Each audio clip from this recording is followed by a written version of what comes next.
ॐ अज्ञानतिमिरान्धस्य ज्ञानञ्जनशलाकया चक्षुरुन्मिलितं येन तस्मै श्रीगुरुवे नमः। नमः ॐ विष्णुपादाय कृष्णप्रेष्ठाय भूतले श्रीमते भक्तिवेदान्त स्वामिनिति नामिने। नमस्ते सारस्वते देवे गौरवाणी प्रचारिणे निर्विशेषशून्यवादी पाश्चात्यदेशतारिणे। जय श्री कृष्ण चैतन्य प्रभु नित्यानंद श्री अद्वैत गदाधर श्रीवासादि श्री गौर भक्तवृंद। हरे कृष्णा कृष्णा कृष्णा हरे हरे, हरे राम राम राम हरे हरे। वाञ्छाकल्पतरुभ्यश्च कृपा सिन्धुभ्य एव च पतितानां पावनेभ्यो वैष्णवेभ्यो नमो नमः। सो हरे कृष्णा डियर प्रभुजीज, डियर डिवोटीज। सो हम लोग भगवद गीता यथारूप के द्वितीय अध्याय गीता का सार का अध्ययन कर रहे थे। पिछले सत्र में हमने 38वें संख्या के श्लोक का अध्ययन किया, थोड़ी चर्चा की। तो 39वां श्लोक है वो भी बहुत ही भव्य। भगवान श्री कृष्ण जो है अपनी वार्ता को आगे जारी रखते हुए अर्जुन जी से कह रहे हैं, एषा ते अभिहिता सांख्ये बुद्धिर्योगे त्वयिमां शृणु बुद्धया युक्तो यया पार्थ कर्मबन्धं प्रहास्यसि। एषा ते अभिहिता सांख्ये बुद्धिर्योगे त्वयिमां शृणु बुद्धया युक्तो यया पार्थ कर्मबन्धं प्रहास्यसि। एषा ते अभिहिता सांख्ये बुद्धिर्योगे त्वयिमां शृणु बुद्धया युक्तो यया पार्थ कर्मबन्धं प्रहास्यसि। तो बहुत ही भव्य श्लोक। एषा, यह सब, ते, तेरे लिए, अभिहिता, वर्णन किया गया, सांख्ये, वैश्लेषिक अध्ययन द्वारा, बुद्धि, योगे, निष्काम कर्म में, तू, लेकिन, इमाम, इसे, शृणु, सुनो, बुद्धया, बुद्धि से, युक्तः, साथ साथ, सहित, यया, जिससे, पार्थ, हे पृथापुत्र, कर्मबंधम, कर्म के बंधन से, प्रहास्यसि, मुक्त हो जाओगे। यहाँ मैंने वैश्लेषिक अध्ययन सांख्य द्वारा इस ज्ञान का वर्णन किया है। अब निष्काम भाव से कर्म करना बता रहा हूँ, उसे सुनो। हे पृथापुत्र, तुम यदि ऐसे ज्ञान से कर्म करोगे तो तुम कर्मों के बंधन से अपने को मुक्त कर सकते हो। बुद्धिर्योगे, स्वामी श्रील प्रभुपाद जी ने उसका जो अनुवाद किया है, बुद्धि योगे, निष्काम कर्म में। तो यहाँ मैंने वैश्लेषिक अध्ययन एषा ते अभिहिता सांख्ये बुद्धिर्योगे त्वयिमां शृणु द्वारा इस ज्ञान का वर्णन किया है। अब निष्काम भाव से कर्म करना बता रहा हूँ, उसे सुनो। हे पृथापुत्र, यदि तुम ऐसे ज्ञान से कर्म करोगे तो तुम कर्म के बंधन से अपने को मुक्त कर सकते हो। तो बहुत ही भव्य श्लोक। तात्पर्य के अंदर स्वामी श्रील प्रभुपाद जी वर्णन कर रहे हैं। वैदिक कोश निरुक्ति के अनुसार सांख्य का अर्थ है विस्तार से वस्तुओं का वर्णन करने वाला, तथा सांख्य उस दर्शन के लिए प्रयुक्त मिलता है जो आत्मा की वास्तविक प्रकृति का वर्णन करता है। और योग का अर्थ है इंद्रियों का निग्रह। अर्जुन का युद्ध ना करने का प्रस्ताव इंद्रिय तृप्ति पर आधारित था। वह अपने प्रधान कर्तव्य को भूलकर युद्ध से दूर रहना चाहता था, क्योंकि उसने यह सोचा था कि धृतराष्ट्र के पुत्रों अर्थात अपने बंधु बांधवों को परास्त करके राज्य भोग करने की अपेक्षा अपने संबंधियों तथा स्वजनों को न मारकर वह अधिक सुखी रहेगा।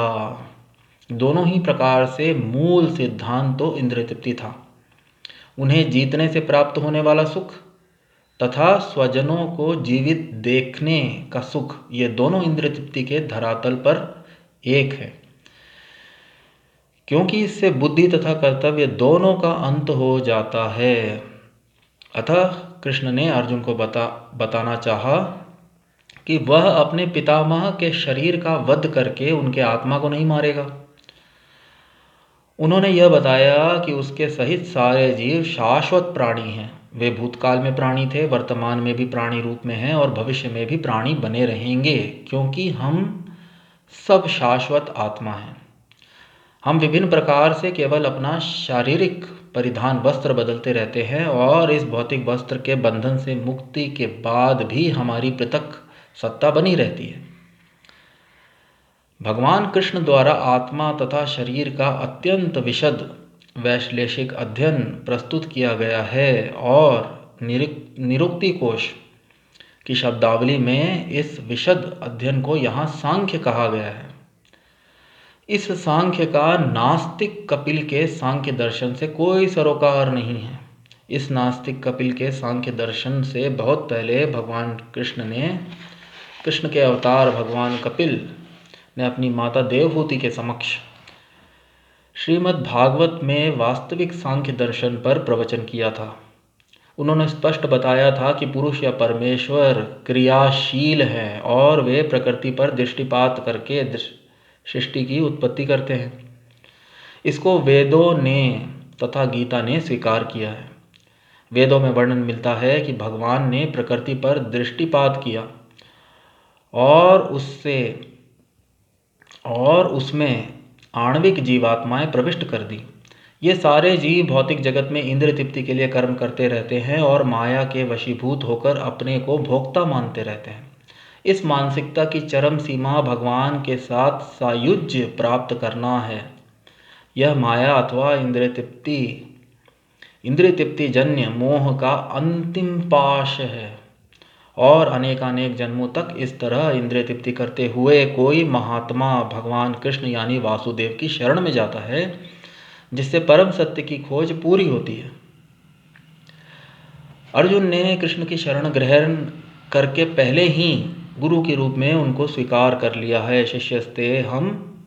शिष्यस्ते अहम शादी माम त्वाम प्रपन्नम। फलस्वरूप कृष्ण अब उसे बुद्धि योग या कर्म योग की कार्य विधि बताएंगे, जो कृष्ण की इंद्रिय तृप्ति के लिए किया गया भक्ति योग है।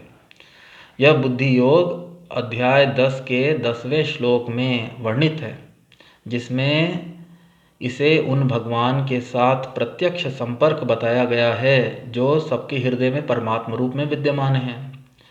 किंतु ऐसा संपर्क भक्ति के बिना संभव नहीं है। अतः जो भगवान की भक्ति या दिव्य प्रेम भक्ति में या कृष्ण भावना मृत में स्थित होता है, वही भगवान की विशिष्ट कृपा से बुद्धि योग की यह अवस्था प्राप्त कर पाता है। अतः भगवान कहते हैं कि जो लोग दिव्य प्रेमवश भक्ति में निरंतर लगे रहते हैं, उन्हें ही वे भक्ति का विशुद्ध ज्ञान प्रदान करते हैं।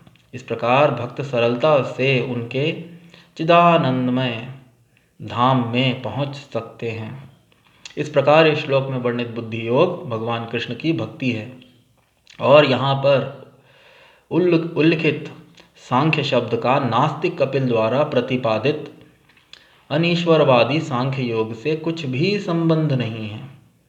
अतः किसी को यह भ्रम नहीं होना चाहिए कि यहाँ पर उल्लिखित सांख्य योग का अनीश्वरवादी सांख्य से किसी प्रकार का संबंध है। ना ही उस समय उसके दर्शन का कोई प्रभाव था और ना कृष्ण ने ऐसी ईश्वर विहीन दार्शनिक कल्पना का उल्लेख करने की चिंता की।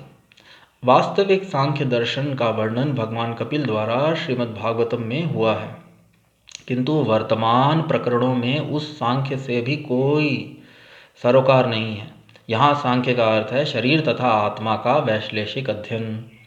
भगवान कृष्ण ने आत्मा का वैश्लेषिक वर्णन अर्जुन को बुद्धि योग या कर्म योग तक लाने के लिए किया। अतः भगवान कृष्ण का सांख्य तथा भागवत में भगवान कपिल द्वारा वर्णित सांख्य एक ही हैं। ये दोनों भक्ति योग हैं। अतः भगवान कृष्ण ने कहा है कि केवल अल्प ज्ञान ही सांख्य योग तथा भक्ति योग में भेदभाव मानते हैं।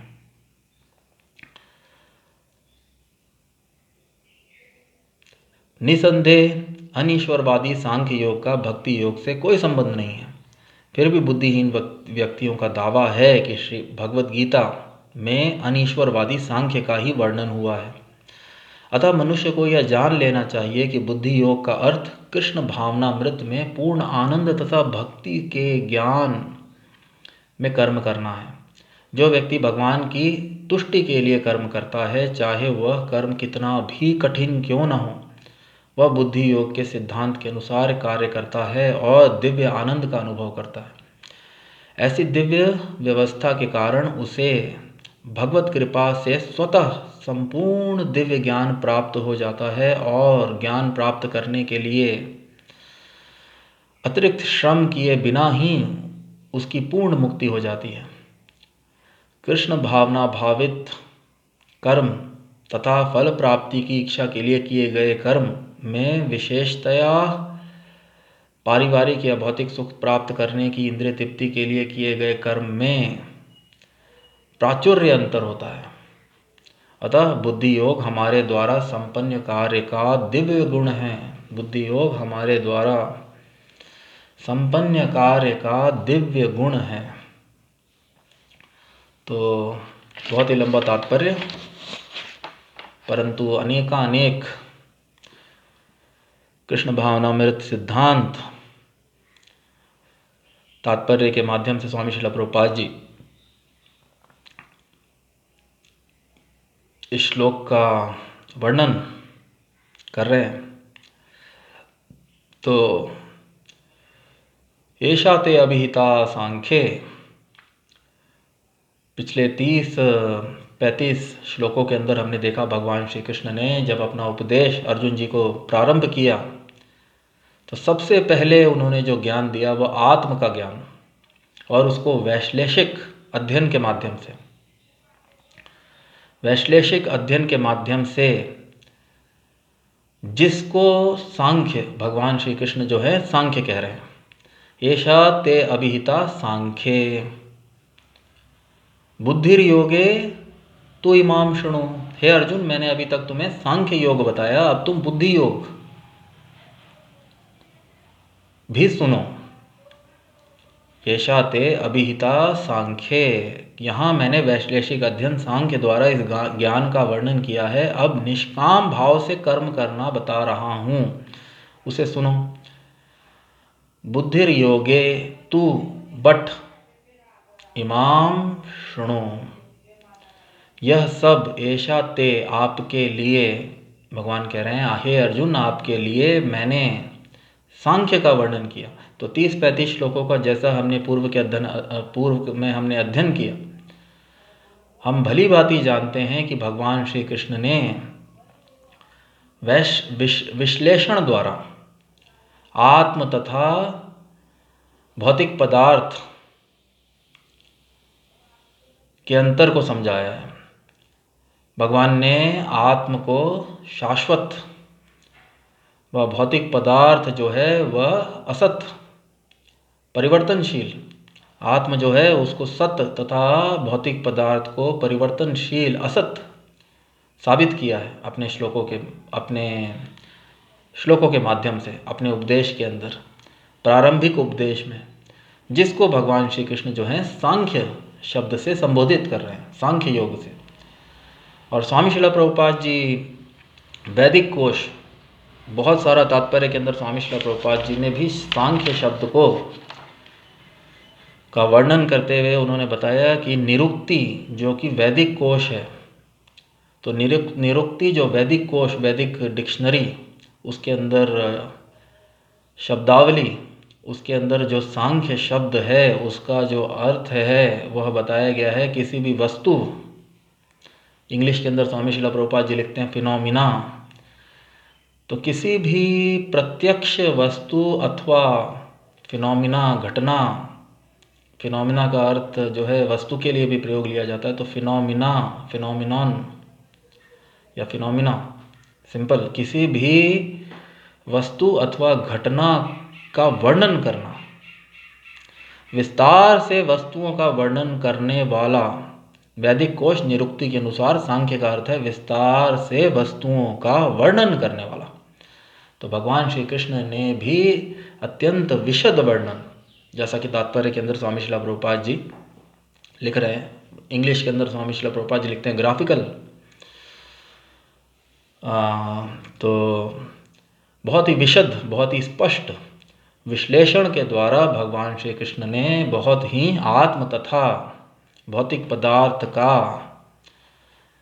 जो है अंतर समझाते हुए इस तथ्य को स्थापित किया कि आत्म जो है वह जो शरीर में जो देही शरीरधारी जीव जो है वास्तविकता के अंदर वह नित्य है, शाश्वत है, अजर है, अमर है, अविकारी, नित्य शाश्वतो अयम पुराणो न हन्यते, हन्य माने शरीरे, जबकि जो शरीर जो है, जो देह जो है वह परिवर्तनशील है। भौतिक पदार्थ ही इस समस्त सृष्टि के अंदर समस्त भौतिक पदार्थ जो हैं वे परिवर्तनशील हैं, उनका कोई चिर स्थायित्व नहीं है। और जो भौतिक शरीर भी जो है वह कुमार अवस्था, युवावस्था, वृद्धावस्था को प्राप्त करने के बाद अंततः मृत्यु को प्राप्त हो जाता है। तो इसीलिए स्वामी श्रील प्रभुपाद जी लिख रहे हैं कि तथा सांख्य उस दर्शन के लिए प्रयुक्त मिलता है जो आत्मा की वास्तविक प्रकृति का वर्णन करता है। जैसा कि हमने देखा 30-35 श्लोकों के अंदर भगवान श्री कृष्ण ने वास्तविकता के अंदर आत्म की प्रकृति का वर्णन, जो सांख्य शब्द का अर्थ है, जिसको भगवान श्री कृष्ण सांख्य योग के बारे में कह रहे हैं, सांख्य योग कहकर संबोधित कर रहे हैं और अर्जुन जी को कह रहे हैं कि आगे मैं तुम्हें बुद्धि योग। तो योग का वास्तविक अर्थ है ईश्वर से जुड़ना, जोड़, योग। गणित की भाषा में हम बोलते हैं दो अंकों का योग। तो योग का अर्थ वास्तविकता के अंदर जुड़ना, जोड़, आत्म का परमात्म से जुड़ना या जोड़ने की पद्धति, प्रक्रिया को योग कहा जाता है। तो सांख्य के माध्यम से अथवा किसी भी माध्यम से, जब कर्म के माध्यम से, इसीलिए भगवान श्री कृष्ण जो है आगे बोल रहे हैं बुद्धि योगी। पूर्व श्लोक के अंदर भी भगवान श्री कृष्ण ने इसका संकेत किया, सुख दुखे समय कृत्वा लाभा लाभो जया जयो तथा युद्धाय युजस्व। केवल युद्ध करने के लिए, सुख और दुख की चिंता किए बगैर, सुख और दुख में समान रहते हुए, जय विजय, जय पराजय, लाभ हानि, इनकी इसमें समान रहते हुए, इनकी चिंता बिल्कुल ना किए बिना केवल युद्ध के लिए युद्ध। और क्योंकि मैं कह रहा हूं तो इसलिए स्वामी श्रील प्रभुपाद जी तात्पर्य के अंदर बता रहे हैं, परमेश्वर की संतुष्टि के लिए जो किए गए कार्य वे, इसलिए उनको योग, बुद्धि योग, बुद्धि योग, निष्काम कर्म, ऐसे कर्म जिसमें कोई कामना, हम समस्त जीव इस संसार के अंदर भौतिक जगत में कामना की वजह से, इच्छा द्वेष समुत्थेन द्वंद्व मोहेन भारत, भौतिक जगत में समस्त जीवों का उद्गम या पतन, प्रत्येक जीव वास्तविकता के अंदर आध्यात्मिक प्रकृति का हिस्सा है, परंतु भौतिक प्रकृति के अंदर या भौतिक जगत में जीव का आगमन जो होता है वह भौतिक कामना व भौतिक द्वेष या कामनाओं के फलस्वरूप एक भगवान का अंश जो जीव है वह भौतिक जगत में अज्ञानतावश जो है भौतिक जगत में पतित, जैसा कि शास्त्र में और भगवत गीता के अंदर भी इसका वर्णन आता है।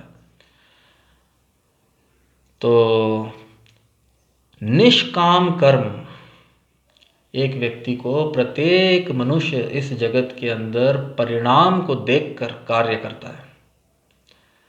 तात्पर्य के अंदर स्वामी श्रील प्रभुपाद जी समझा रहे हैं, अर्जुन जी युद्ध करने से इसलिए इनकार कर रहे हैं क्योंकि उनको लग रहा है कि अपने स्वजनों को, अपने गुरुजनों, अपने स्वजनों, अपने सगे संबंधियों की हत्या करने की बजाय हत्या करके राज्य प्राप्त करना, राज्य का सुख से बढ़कर उनको जीवित देखने का सुख जो है वह उससे बढ़कर है। तो इसलिए स्वामी श्रील प्रभुपाद जी लिख रहे हैं, दोनों ही अवस्थाओं में वास्तविकता में अर्जुन जी अपनी कामना पूर्ति, जिसको एक शब्द के अंदर स्वामी श्रील प्रभुपाद जी लिख रहे हैं इंद्र तृप्ति। तो अर्जुन जो है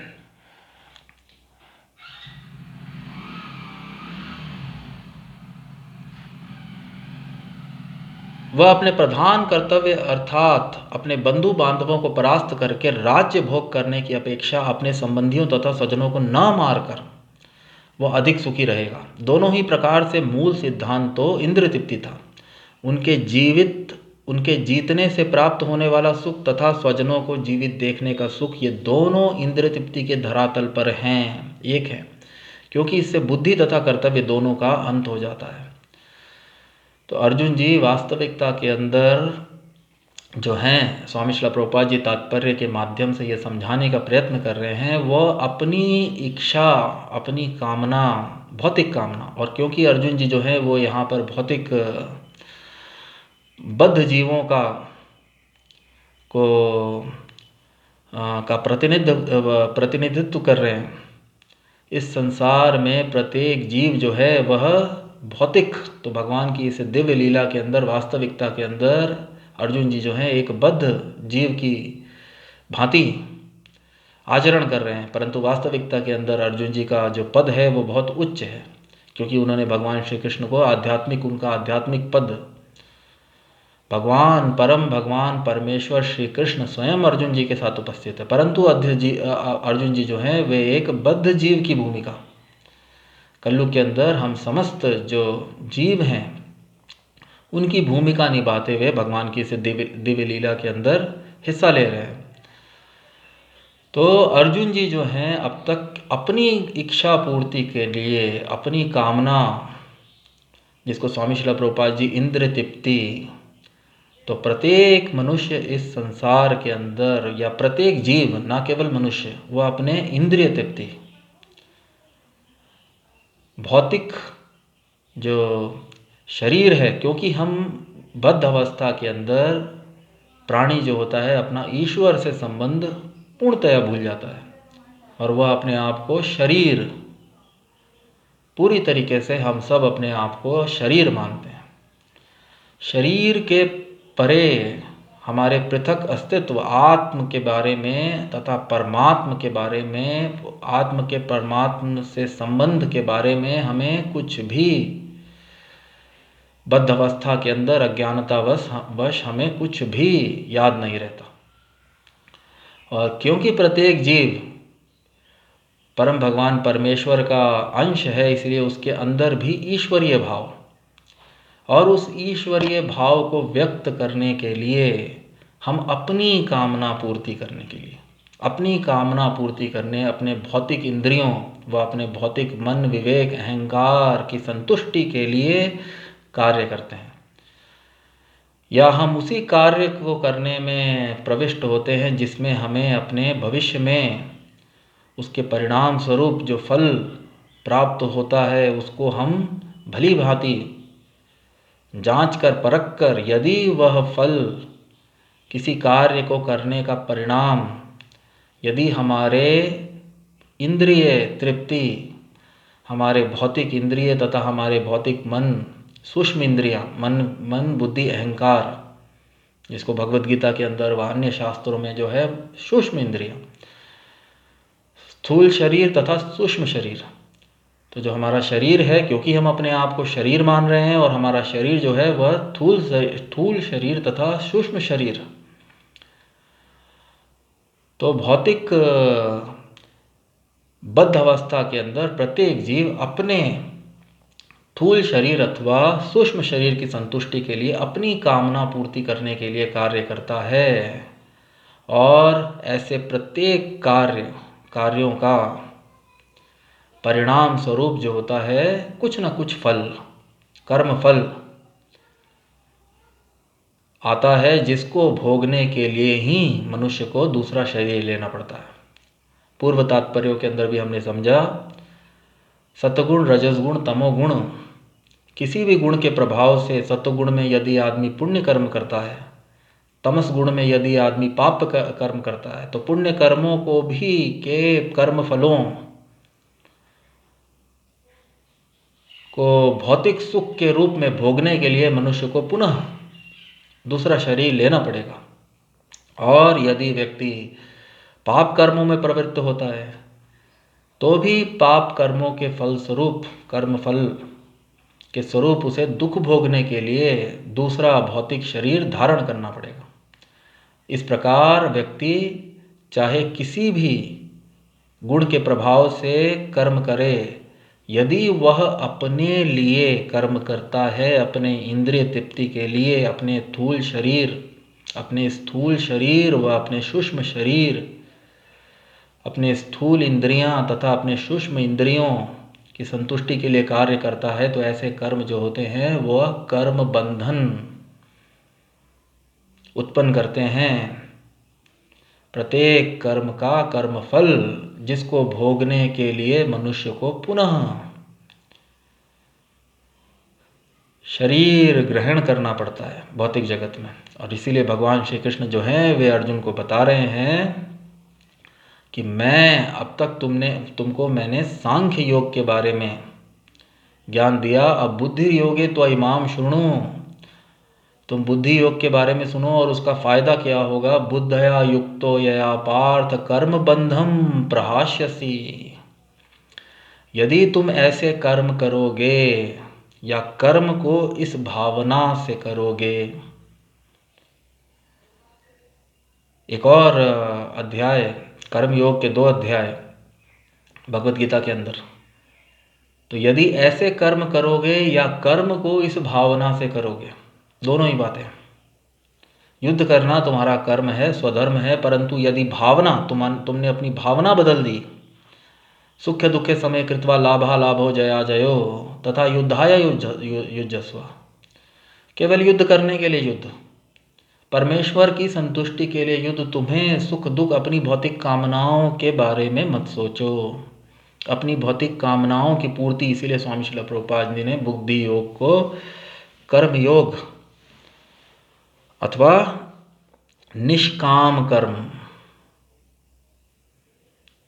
निष्काम कर्म, बिना किसी कामना, भौतिक इच्छा के बिना किए गए कर्म, ऐसे कर्म जो होते हैं जो परमेश्वर की संतुष्टि के लिए, क्योंकि भगवान श्री कृष्ण स्वयं अर्जुन जी को युद्ध करने के लिए बोल रहे हैं, तो बिना जय पराजय, लाभ हानि, सुख दुख की चिंता किए बगैर भगवान श्री कृष्ण जो हैं वे धर्म के रक्षक हैं। धर्म के लिए किए गए कार्य जो होते हैं वे निष्काम कर्म, ऐसे कर्म व्यक्ति को कर्म बंधन प्रहास्यसि। हे पृथा पुत्र, तुम यदि ऐसे ज्ञान से कर्म करोगे, तो यदि तुम ऐसे ज्ञान से कर्म करोगे, अपना ही स्वधर्म यदि तुम इस ज्ञान से करोगे तो तुम कर्म बंधन से अपने को मुक्त कर सकते हो। इसीलिए अंत जो अनुच्छेद के अंदर स्वामी श्रील प्रभुपाद जी अंत वाक्य जो लिखते हैं अतः बुद्धि योग हमारे द्वारा संपन्न कार्य का दिव्य गुण है। तो हम सब लोग किसी भी वस्तु को खरीदने के पहले या हम सब कार्यों के अंदर हम गुण अवश्य देखते हैं। तो बुद्धि योग जो है वह कर्म को संपन्न, बुद्धि योग हमारे द्वारा संपन्न कार्य का दिव्य गुण। तो कार्य करने के तरीके अनेक तरीके, एक ही कार्य को यदि इस भावना से, निष्काम भावना से किया जाए तो उसका गुण जो होता है वह बदल जाता है, वह दिव्य कार्य बन जाता है, वह भक्ति का कार्य बन जाता है। और ऐसे कर्म जो होते हैं उनका कोई कर्मफल, भगवान ने पहले भी बोला नैवम पापम अवाप्स्यसि ततो युद्धाय युज्यस्व नैवम पापम। इस तरीके से तुम्हें कार्य करने से, क्योंकि अर्जुन जी को बहुत भय हो रहा है कि मुझे अपने स्वजनों को मारकर, अपने गुरुजन, अपने पितामह, आदरणीय गुरुजन व पितामह को का वध करने से मुझे जो है पाप भोगना पड़ेगा। तो भगवान श्री कृष्ण ने पहले ही इस बात की का स्पष्टीकरण कर दिया कि तुम्हें कोई भी इससे पाप फल प्राप्त नहीं होगा। नैवम पापम वाप्स्यसि। तो यहाँ मैंने वैश्लेषिक अध्ययन सांख्य द्वारा इस ज्ञान का वर्णन किया है। अब निष्काम भाव से कर्म करना बता रहा हूँ, उसे सुनो। हे पृथापुत्र, यदि तुम ऐसे ज्ञान से कर्म करोगे तो तुम कर्म के बंधन से अपने को मुक्त कर सकते हो। इस भावना से, और इसीलिए स्वामी श्रील प्रभुपाद जी लिखा, उन्होंने बताया कि दोनों ही प्रकार से मूल सिद्धांत तो इंद्रिय तृप्ति था। उन्हें जीतने से प्राप्त होने वाला सुख तथा स्वजनों को जीवित देखने का सुख, ये दोनों इंद्रिय तृप्ति के धरातल पर एक हैं, क्योंकि इसमें बुद्धि तथा कर्तव्य दोनों का अंत हो जाता है। तो बुद्धि जो है, स्वामी श्रील प्रभुपाद जी इंग्लिश में लिखते हैं, यहाँ पर बुद्धि, वहाँ पर इंग्लिश में स्वामी श्रील प्रभुपाद जी लिखते हैं विजडम। तो अर्जुन जी केवल यदि अपनी कामना पूर्ति करने के लिए कि मैं किस अवस्था में ज़्यादा सुखी रहूँगा, युद्ध करके या युद्ध ना करके, तो अर्जुन जी निर्णय युद्ध ना करने का निर्णय ले रहे हैं, क्योंकि वे अपने स्वजनों को मारना नहीं चाहते, अपने सगे संबंधी, अपने गुरुजनों, अपने परिजनों को मारना नहीं चाहते। तो सर्वप्रथम भगवान ने सांख्य योग के माध्यम से अर्जुन जी को यह स्पष्ट किया कि वास्तविकता के अंदर आत्म जो है वह तो अजर और अमर, अविकारी। तुम केवल और केवल उनके शरीरों का वध कर सकते हो, किसी भी प्रकार आप उनका वध कर ही नहीं सकते। देहि नित्यो अवध्योयम देहे सर्वस्व भारता। देही जो है, देह का शरीरधारी जो मनुष्य है, जो जीव है, जीवात्मा है, उसका किसी भी प्रकार वध संभव ही नहीं है। वह तो शाश्वत है, वह शाश्वत है, नित्य है, नित्य शाश्वत, अजर है, अमर है। तो भगवान ने वैश्लेषिक अध्ययन के द्वारा सांख्य योग से अर्जुन जी को सर्वप्रथम ये बताया। और प्रत्येक जीव जो है वे प्राणी हैं, और उनका व्यक्तित्व, अस्तित्व सदा बना रहता है। वे भूतकाल में प्राणी थे, वे अभी भी प्राणी हैं, वे भविष्य में भी प्राणी बने रहेंगे। प्रत्येक जीव व्यष्टि आत्मा है, वह उसका व्यक्तित्व जो है सदा बना रहता है। तो बहुत ही भव्य वर्णन। तो परंतु अर्जुन जी जो थे, इसके अंदर स्वामी श्रील प्रभुपाद जी ने लिखा कि यहाँ पर दोनों ही अवस्थाओं में जो है बुद्धि तथा कर्तव्य दोनों का अंत हो जाता है। तो अर्जुन जी भौतिक कामना पूर्ति के विषय में सोच रहे हैं, परंतु वे कर्तव्य के बारे में, ना तो वे कर्तव्य के बारे में सोच रहे हैं, ना वो परमेश्वर की संतुष्टि। वैदिक ज्ञान यह कहता है व्यक्ति स्वधर्मों का पालन भी परमेश्वर की संतुष्टि के लिए करता है। तो अर्जुन जी ना स्वधर्म के बारे में सोच रहे हैं, और यही बद्ध जीवों का अधिकांश कलयुग के अंदर बद्ध जीवों का जो हाल है, वह केवल और केवल हम सब लोग हमारी अपनी इंद्रिय तृप्ति के लिए, अपनी कामनाओं की पूर्ति के लिए कार्य करते हैं। और हम ज्ञान, बुद्धि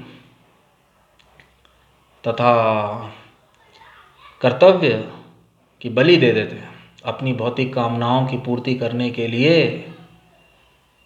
ज्ञान, वैदिक ज्ञान, बुद्धि योग तथा कर्तव्य की पूर्णतया बलि देकर केवल और केवल अपने इंद्रिय भोग के लिए कार्य करते हैं, जिसके फलस्वरूप उन कर्म फलों को भोगने के लिए हमें पुनः शरीर प्राप्त करना पड़ता है, भौतिक शरीर। और इस संघर्षपूर्ण भौतिक जगत में जीवन, संघर्षपूर्ण जीवन, जैसा कि शास्त्रों में वर्णित है, दुखालयम अशाश्वतम, संघर्षपूर्ण जीवन बिताना पड़ता है बिना मुक्ति के। परंतु इस भावना से, इस ज्ञान से, हे पृथा पुत्र, तुम यदि ऐसे ज्ञान से कर्म करोगे तो तुम कर्मों के बंधन से अपने को मुक्त कर सकते हो, भगवान श्री कृष्ण कह रहे हैं। तो कोई भी व्यक्ति यदि उसके कर्मों का कोई फल नहीं होगा, अगर निष्काम भावना से यदि कोई व्यक्ति परमेश्वर की संतुष्टि के लिए यदि अपने स्वधर्मों का निर्वाह करता है, अथवा परमेश्वर की संतुष्टि, परमेश्वर के आदेशानुसार, जैसा कि भगवान श्री कृष्ण स्वयं अर्जुन जी को युद्ध करने का आदेश दे रहे हैं, परमेश्वर के आदेशानुसार व्यक्ति कार्य करता है, या परमेश्वर की संतुष्टि के लिए अपने स्वधर्मों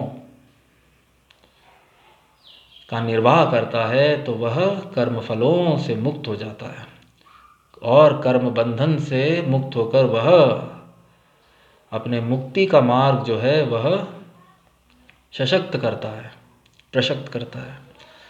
तो बहुत ही भव्य वर्णन। और स्वामी श्रील प्रभुपाद जी बुद्धि योग का जो भगवान स्वामी श्रील प्रभुपाद जी ने कपिल, तो नास्तिक कपिल, इम्पोस्टर, तो सांख्य योग का जो वर्णन है वह श्रीमद् भागवतम के अंदर, जहाँ भगवान श्री कृष्ण के ही अवतार भगवान कपिल, जब भगवान श्री कृष्ण ने कपिल मुनि के रूप में माता देवहूति व कर्दम मुनि के द्वारा, जब भगवान श्री कृष्ण जो हैं देवहूति और कर्दम मुनि के पुत्र के रूप में जब उन्होंने जन्म लिया था, वे अन्य नहीं स्वयं भगवान श्री कृष्ण के ही अवतार, परम भगवान परमेश्वर श्री कृष्ण के ही अवतार कपिल मुनि थे। उन्होंने वास्तविक जो सांख्य योग है उसका वर्णन उन्होंने श्रीमद् भागवतम में किया है, जिसका बहुत ही भव्य वर्णन मिलता है। परंतु स्वामी श्रील प्रभुपाद जी जो है, क्योंकि वे भगवान के एक शुद्ध भक्त हैं और वह सबके प्रति जो है वे अत्यंत भगवान परमेश्वर के समान, वे सभी जीवों के हितैषी हैं, तो वे हम सभी को आगाह कर रहे हैं कि अनेक जो लोग हैं नास्तिक लोग, वे नास्तिक कपिल द्वारा दिए सांख्य दर्शन, तो इस सृष्टि के अंदर हम देखते हैं अनेक लोग अपने आप को, अपनी तुलना ईश्वर से कर देते हैं। तो ऐसा ही पूर्व काल के अंदर भागवतम, श्रीमद् भागवतम का अनुकरण, भागवतम में कपिल मुनि, जो भगवान श्री कृष्ण ने कपिल मुनि बनकर जो सांख्य योग दिया, तो उसका अनुकरण करते हुए एक नास्तिक दर्शन जो किसी व्यक्ति ने, परंतु उन्होंने अपने आप को जो है भगवान कपिल से अपनी तुलना करते हुए अपने दर्शन को भी सांख्य योग बताते हुए, जिसका वास्तविकता में भगवद गीता में दिए सांख्य योग से कोई सरोकार नहीं है, वह श्रीमद् भागवतम में दिए गए सांख्य योग से कोई सरोकार नहीं, क्योंकि भगवद गीता और श्रीमद् भागवतम का सांख्य योग वास्तविकता में आस्तिक दर्शन है, वह नास्तिक दर्शन नहीं है। परंतु अनेक जो अज्ञानी लोग हैं, स्वामी श्रील प्रभुपाद जी लिखते हैं, निसंदेह अनीश्वरवादी सांख्य योग का भक्ति योग से कोई संबंध नहीं है, फिर भी बुद्धिहीन व्यक्तियों का दावा है कि भगवद गीता में अनीश्वरवादी सांख्य का ही वर्णन हुआ है। तो क्योंकि जो स्वामी श्रील प्रभुपाद जी लिख रहे हैं, बुद्धिहीन या अल्पज्ञानी जो लोग भागवत गीता का अध्ययन नहीं करते हैं और कहीं सुनी बातों पर विश्वास करते हैं, तो वे लोग ऐसा वर्णन करते हैं कि नहीं, भगवान श्री कृष्ण ने भी नास्तिक सिद्धांत को भगवद गीता के अंदर सांख्य योग को वर्णित किया है, जबकि वास्तविकता में भगवान श्री कृष्ण ने तो आत्मा तथा परमात्मा के वैश्लेषिक अध्ययन के द्वारा जो है यह सिद्ध किया है कि आत्मा जो है, तो आत्म में विश्वास, परमात्मा में विश्वास, यह तो आस्तिकता की निशानी है। तो ऐसे किसी भी अनीश्वरवादी सांख्य योग का कोई भी वर्णन भगवद गीता अथवा श्रीमद् भागवतम में नहीं है। और श्रीमद् भागवतम के अंदर इतना स्पष्ट वर्णन, जहाँ पे कपिल मुनि जो हैं, जहाँ पे बता रहे हैं सृष्टि कि परमेश्वर जो हैं वे क्रियाशील हैं और प्रकृति पर दृष्टिपात करके वे सृष्टि की उत्पत्ति करते हैं। तो परमेश्वर जो हैं वे क्रियाशील हैं, परम भगवान परमेश्वर वे निष्क्रिय नहीं हैं, वे भी क्रियाशील हैं। वे दृष्टिपात करके जो बद्ध जीवों को, इसको वेदों तथा गीता ने स्वीकार किया है। वेदों में वर्णन मिलता है कि भगवान ने प्रकृति पर दृष्टिपात किया और उसमें आणविक जीवात्माएं प्रविष्ट कर दी। मात्र दृष्टिपात करके परमेश्वर जो हैं वह प्रकृति के गर्भ में या भौतिक प्रकृति के अंदर वे आणविक जो अणु आत्माएं हैं, और भौतिक जगत में केवल वही आत्माएं हैं जो अपने इंद्रिय भोग के लिए, तो उसका भी वर्णन जैसा है भागवतम में मिलता है। ये सारे जीव भौतिक जगत में इंद्रिय तृप्ति के लिए कर्म करते रहते हैं और माया के वशीभूत होकर अपने को भोक्ता मानते रहते हैं। इस मानसिकता की चरम सीमा भगवान के साथ सायुज्य प्राप्त करना है। यह माया अथवा इंद्रिय तृप्ति जन्य मोह का अंतिम पाश है। तो दो प्रकृति, जैसा कि शास्त्रों से श्रीमद् भागवतम से हमें वर्णन मिलता है, दिव्य प्रकृति तथा भौतिक प्रकृति। तो जीव आत्माएं जो हैं वो परमेश्वर का अंश है, परमात्मा का अंश है, परम भगवान का अंश है। वह वे दिव्य प्रकृति, उनका जो ताल्लुक है या सरोकार जो है वह दिव्य प्रकृति से है, परंतु अपने भौतिक इंद्रिय भोग की कामनाओं से मनुष्य जो होता है अज्ञानतावश मोह को प्राप्त हो जाता है और वह भौतिक प्रकृति के अधीन हो जाता है। तो ये सारे जीव भौतिक जगत में इंद्रिय तृप्ति के लिए कर्म करते रहते हैं और माया से वशीभूत होकर अपने को भोक्ता मानते रहते हैं। तो वास्तविकता के अंदर परम भगवान परमेश्वर ही भोक्ता हैं, जैसा कि भगवान श्री कृष्ण भी आगे भगवद गीता के अंदर वर्णन करेंगे। भोक्ता राम भोक्तायाम यज्ञ तपसाम सर्वलोक महेश्वरम। परंतु क्योंकि अणु आत्मा, क्योंकि हम प्रत्येक जीव जो है परमेश्वर का अंश है, उसके अंदर भी जो है ईश्वरीय गुणों में वह परमेश्वर के समान है, परंतु मात्रा के अंदर प्रत्येक जीव जो है वह अणु है और परमेश्वर जो है वह अनंत है। परंतु प्रत्येक जीव क्योंकि परमेश्वर का अंश है, उसके अंदर भी ईश्वरीय गुण है और वह अपने आप को भोक्ता मानते हुए अपने कामनाओं की पूर्ति के लिए इस भौतिक जगत के अंदर भौतिक प्रकृति के अधीन, अज्ञानतावश भौतिक प्रकृति के अधीन हो जाता है। इसी कारण भगवान श्री कृष्ण उस अज्ञानता को मिटाने के लिए जो है भौतिक भगवद गीता का ज्ञान प्रदान कर रहे हैं। और यह माया अथवा इंद्रिय तृप्ति मोह का अंतिम पाश है। इसी भौतिक प्रकृति से, इसी भौतिक इंद्रिय भोग की भावना से, इंद्रिय तृप्ति की भावना से, इंद्रिय तृप्ति जन्य मोह के फलस्वरूप अनेक जन्मों तक अपनी भौतिक इंद्रियों को संतुष्ट करने के बाद किसी को यह ज्ञान प्राप्त होता है कि वह परमात्मा का अंश है, और तब भी इसी इंद्रिय तृप्ति, इसी इंद्रिय भोग मोह के फलस्वरूप व्यक्ति परमेश्वर से एकाकार या सायुज्य होने का कर्तव्य करता है। चरम सीमा भगवान के साथ सायुज्य प्राप्त करना है, तो सायुज्य प्राप्त करने का प्रयत्न करता है। जो भी वास्तविकता के अंदर जो है वह पूर्ण मुक्ति नहीं है। तो यह माया अथवा इंद्रिय तृप्ति जन्य मोह का अंतिम पाश है, स्वामी श्रील प्रभुपाद जी लिख रहे हैं। और अनेक जन्मों तक इस तरह इंद्रिय तृप्ति करते हुए कोई महात्मा भगवान कृष्ण यानी वासुदेव की शरण में जाता है, जिससे परम सत्य की खोज पूरी होती है।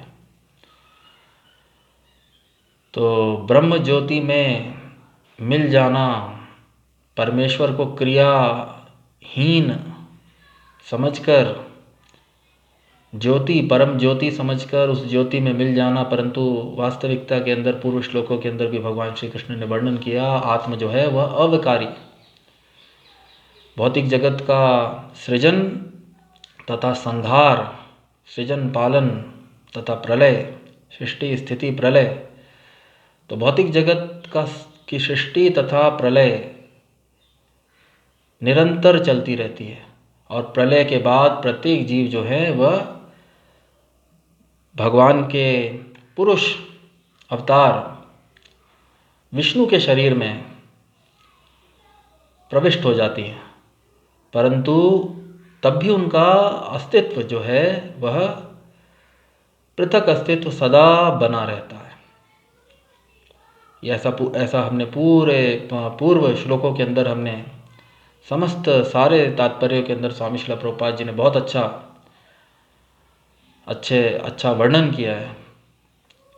तो अनेक जन्मों तक इस तरह इंद्रिय तृप्ति करते हुए कोई महात्मा भगवान श्री कृष्ण यानी वासुदेव की शरण में जाता है, जिससे परम सत्य की खोज पूरी होती है। बहुनाम जन्मानाम अन्ते ज्ञानवान माम प्रपद्यते। तो अनेक जन्मों के बाद एक मनुष्य को यह ज्ञान प्राप्त होता है कि मैं परम भगवान परमेश्वर श्री कृष्ण का शाश्वत दास हूँ, वे मेरे स्वामी हैं। और तब एक व्यक्ति उसको महात्मा, इसीलिए यहाँ पे जो संबोधन जो किया जा रहा है महात्मा शब्द से, तो ऐसा व्यक्ति जो ऐसा जीव जो इस तथ्य को स्वीकार करता है कि परम भगवान परमेश्वर जो हैं वे मेरे शाश्वत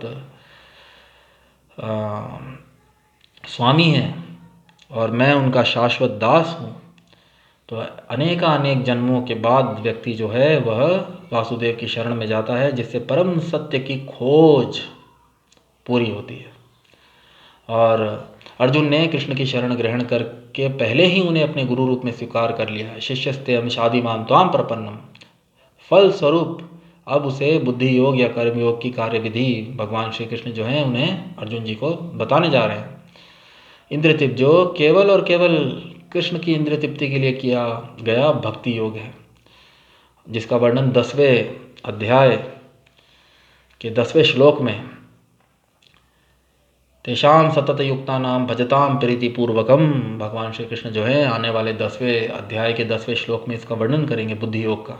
तेषाम सतत युक्ता नाम भजताम प्रीति पूर्वकम, ऐसे मनुष्य जो सदा मेरे भजन मेरे चिंतन, सतत युक्ता नाम सदा मेरे भजन चिंतन मेरे गुणगान में लगे रहते हैं, प्रेममयी। तेषाम सतत युक्ता नाम भजताम प्रीति पूर्वकम, जो प्रीति से जो प्रेम से सदैव मेरे भजन चिंतन मनन में लगे रहते हैं। ददामि बुद्धि योगम तम, उनको मैं हृदय से, क्योंकि प्रत्येक जीव के हृदय में भगवान जो है परमात्मा रूप में स्थित हैं, उनको मैं हृदय से बुद्धि प्रदान करता हूँ, जिसके द्वारा वे मेरे शाश्वत धाम को प्राप्त कर सकते हैं। तो यह बुद्धि योग अध्याय 10 के 10वें श्लोक में वर्णित है, जिसमें इसे उन भगवान के साथ प्रत्यक्ष संपर्क बताया गया है जो सबके हृदय में परमात्मा रूप में विद्यमान है, किंतु ऐसा संपर्क भक्ति के बिना संभव नहीं है। अतः जो भगवान की भक्ति या दिव्य प्रेममयी प्रेमा भक्ति में या कृष्ण भावनामृत में स्थित होता है, वही भगवान की विशिष्ट कृपा से बुद्धि योग की अवस्था प्राप्त कर पाता है। अतः भगवान कहते हैं कि जो लोग दिव्य प्रेम वश भक्ति में निरंतर लगे रहते हैं, उन्हें ही भक्ति का विशुद्ध ज्ञान प्रदान करते हैं। इस प्रकार भक्त सरलता से उनके चिदानंदमय धाम में पहुंच सकते हैं। तेषाम सतत युक्ता नाम भजताम प्रीति पूर्वकम ददामि बुद्धि योगम तम येन माम उपयान्ति ते। तो इस प्रकार इस श्लोक में वर्णित बुद्धि योग जो है भगवान श्री कृष्ण की भक्ति है, और यहाँ पर उल्लिखित सांख्य शब्द का नास्तिक कपिल द्वारा अनीश्वरवादी सांख्य योग से कुछ भी संबंध नहीं है। तो यहाँ सांख्य का अर्थ है शरीर तथा आत्मा के वैश्लेषिक अध्ययन। भगवान श्री कृष्ण ने आत्मा के वैश्लेषिक वर्णन से अर्जुन जी को बुद्धि योग या कर्म तक लाने के लिए,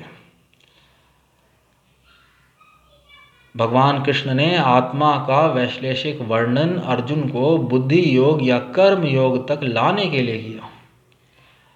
सांख्य योग का भी वर्णन भगवान श्री कृष्ण ने अर्जुन जी को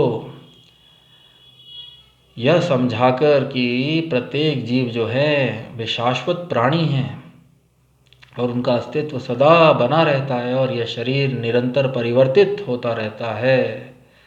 तो वास्तविकता के अंदर भगवान श्री कृष्ण जो हैं अर्जुन जी को आत्म के लिए,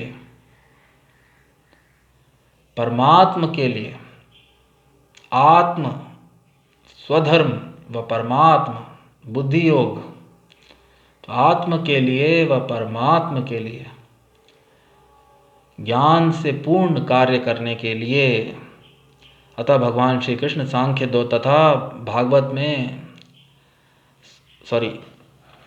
यहाँ भगवान श्री कृष्ण आत्म तत्व का वैश्लेषिक वर्णन अर्जुन को बुद्धि योग तथा कर्मयोग तक लाने के लिए किया है, ताकि अर्जुन जी बुद्धि योग तक आ सकें। और मनुष्य को जान लेना चाहिए कि बुद्धि योग का अर्थ कृष्ण भावनामृत में पूर्ण आनंद तथा भक्ति के ज्ञान से कर्म करना है। भक्ति के ज्ञान से जो व्यक्ति भगवान की तुष्टि के लिए कर्म करता है, चाहे वह कर्म कितना भी कठिन क्यों ना हो, वह बुद्धि योग के सिद्धांत के अनुसार कार्य करता है और दिव्य आनंद का अनुभव करता है। तो आत्म के लिए परमात्मा के लिए किए गए कार्य भले ही हमारी भौतिक इंद्रिय तृप्ति के अनुसार ना हो, वह यदि उनको करने से हमारे भौतिक मन बुद्धि अहंकार वह हमारी भौतिक इंद्रियों को ठेस भी पहुँचे, तब भी ऐसे कर्म जो होते हैं व्यक्ति को दिव्य आनंद, क्योंकि वास्तविकता के अंदर प्रत्येक जीव जो है वह आत्म है। तो आत्म संतुष्टि अथवा परमात्मा की संतुष्टि, कृष्ण भावनामृत कर्म योग या भक्ति योग जो होता है वह दिव्य आनंद योग किसी भी माध्यम से, तो कर्म के माध्यम से योग्य परमेश्वर की संतुष्टि के लिए किए गए कर्म या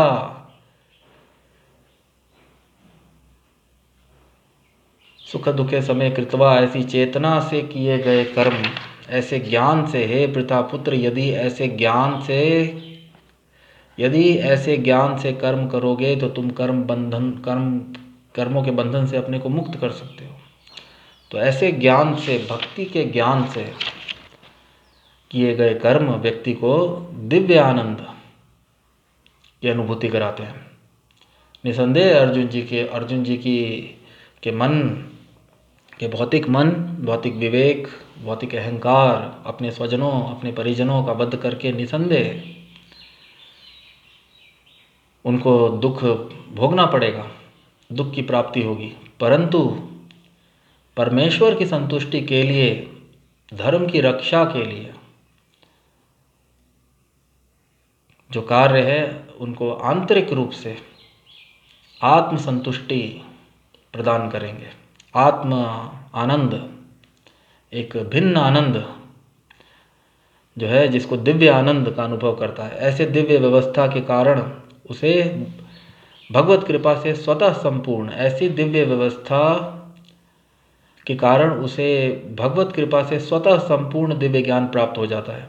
और ज्ञान प्राप्त करने के लिए अतिरिक्त श्रम किए बिना ही उसकी पूर्ण मुक्ति हो जाती है। तो व्यक्ति यदि इस भावना से कर्म करता है या ऐसे कर्मों में भक्ति योग, कर्म योग, आत्म तथा परमात्मा की संतुष्टि के लिए कर्म में प्रविष्ट होता है, तो उसकी मुक्ति स्वतः ज्ञान प्राप्त करने के लिए अतिरिक्त श्रम किए बिना ही उसकी पूर्ण मुक्ति हो जाती है। कृष्ण भावना भावित कर्म तथा फल प्राप्ति की इच्छा के किए गए कर्म में विशेषतया पारिवारिक या भौतिक सुख प्राप्त करने की इंद्रिय तृप्ति के लिए किए गए कर्म में प्राचुर्य अंतर होता है। तो दोनों में अपनी भौतिक इंद्रियों, अपनी कामनाओं की पूर्ति करने के लिए वह अपनी विस्तृत इंद्रियां, स्वामी श्रील प्रभुपाद जी कहते हैं, परिवार समाज की संतुष्टि के लिए किए गए कार्य और कृष्ण भावना भावित या कृष्ण भावनामृत कार्यों में प्राचुर्य अंतर होता है। अतः बुद्धि योग हमारे द्वारा संपन्न कार्य का दिव्य गुण है।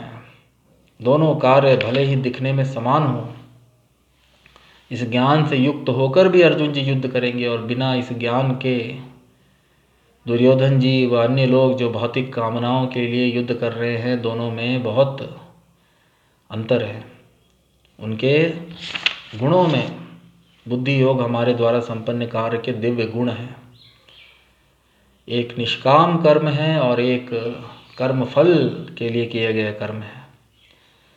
तो निष्काम कर्म जो है वह कर्म बंधन से व्यक्ति को मुक्त करता है। तो बहुत ही भव्य श्लोक, और चर्चा थोड़ी लंबी हो गई है तो इसको मैं यहीं पे विराम देना चाहूँगा। ऐसा ते अभिता सांख्ये बुद्धि योगे तो इमाम शृणु बुद्धया युक्तो यया पार्थ कर्म बंधम प्रहास्यसि। भगवान श्री कृष्ण जो हैं, यहाँ मैंने वैश्लेषिक अध्ययन सांख्य द्वारा इस ज्ञान का वर्णन किया है। अब निष्काम भाव से कर्म करना बता रहा हूँ, उसे सुनो। हे पृथापुत्र, यदि तुम ऐसे ज्ञान से कर्म करोगे तो तुम कर्मों के बंधन से अपने को मुक्त कर सकते हो।